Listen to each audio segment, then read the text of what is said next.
Hello, very good evening, students. Myself, Dr. Rajni Sharma. Today, I'm going to discuss a topic that is the type of stratified epithelial tissues.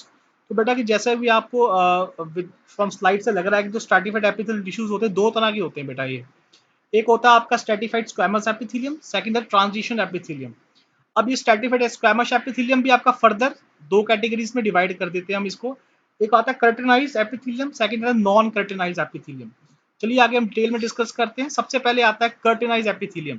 अब बेटा जो कर्टेनाइज epithelium है ये कहाँ पाया जाता है? आपके पास ड्राई सर्फेसिस में पाया जाता है। ड्राई सर्फेसिस में बेसिकली ये ड्राई सर्फेसिस में इसलिए पाया जाता है ताकि आपको वियर एंड टियर से बचाया जा सके, ठीक है।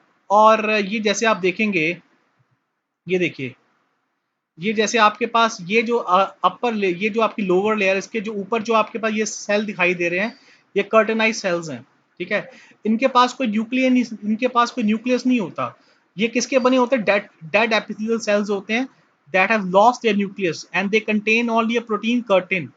अब इसको कर्टेनाइज स्क्वैमस एपिथेलियम क्यों बोला जाता है? बिकॉज इसकी ये बेटा किसके बने होते हैं? They are made up of protein that is the keratin protein. अब ये कहाँ पाए जाते हैं? स्किन्स में। आपकी जो आउटर मोस्ट स्किन्स होती हैं, हेयर्स और ये जो नेल्स हैं, ये आपके पास they are made up of keratinize squamous epithelium.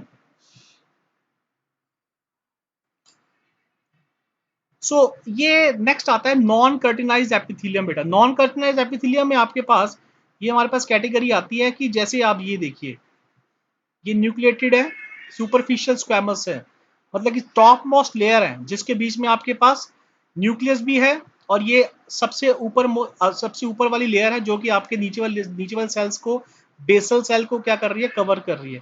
Protect moist surface subject to wear and they prevent them from drying out. बेटा ये बॉडी को, सेल्स को, टिश्यूज को, जो अपर लेयर्स को आप ड्राई करने से क्या अपने ड्राई से बचाती हैं। जैसे कि कहाँ पाई जाती है? कंजक्टिव ऑफ द आईज में पाई जाती है, lining of the mouth and the vagina में आपके पास ये पाए जा रहे हैं। क्लियर? अब इसके बाद बेटा नेक्स्ट आता है ट्रांजिशनल एपिथेलियम।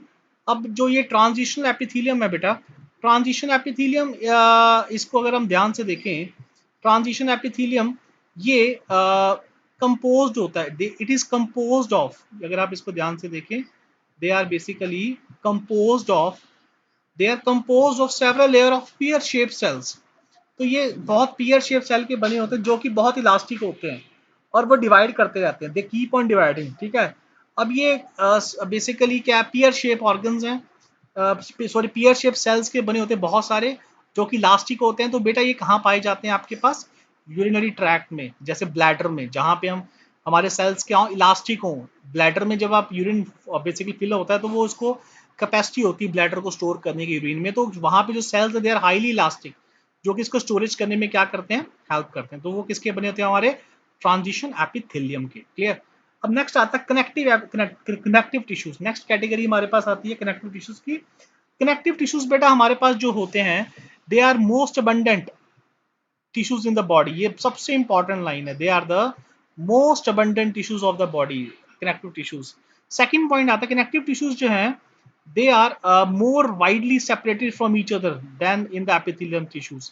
अब इसमें इंटरसेलुलर स्पेसिस बहुत लार्ज होती है। मैं आपको सेकंड मोस्ट इसका जो पॉइंट बताता हूँ जो आपके लिए बहुत इंपॉर्टेंट है, वो ये है कि इनमें आपके पास ये लार्जर अमाउंट में आ रहा है। किस में आ रहा है बेटा? ये लार्ज अमाउंट में, मतलब कि इसके बीच में जो इंट्रासेलुलर स्पेसिस होती है, दो सेल के बीच में क्या होती है बेटा? बहुत ज्यादा होती है। ये पॉइंट बहुत इंपॉर्टेंट है सबसे पहले, कि अब इन एपिथेलियल टिश्यूज में स्पेस ही नहीं है, बट कनेक्टिव टिश्यूज में इंटरसेलुलर स्पेसिस क्या होती है? ज्यादा होती है, लार्ज अमाउंट में है, और ये मोस्ट अबंडेंट है। ये तो ये बहुत इंपॉर्टेंट पॉइंट, मोस्ट अबंडेंट है। और इसके बाद ये पॉइंट ये है कि दे आर वाइडली सेपरेटेड। इनके जो सेल्स होते हैं ना, they are more widely separated होते हैं, ठीक है, they are more widely separated. अब उसके बाद बेटा नेक्स्ट पॉइंट हमारा ये आता है कि ये किसके बने होते हैं, ठीक है। अब इनमें हमारे पास जो मेन सेल्स हैं, एक तो फाइब्रोब्लास्ट है, एक क्या आता है आपके पास? फाइब्रोब्लास्ट, फैट सेल्स के बने होते हैं। Macrophages, leukocyte and the mast cells. So बेटा this is about the connective tissue. तो जैसे आप डायग्राम से देख रहे हैं आप, ठीक है, न्यूट्रोफिल्स हैं, मैक्रोफेज, ठीक है। क्लियर? ओके। अब बेटा आगे चलते हैं, we move to next point. Functions क्या है कनेक्टिव टिश्यूज के? सब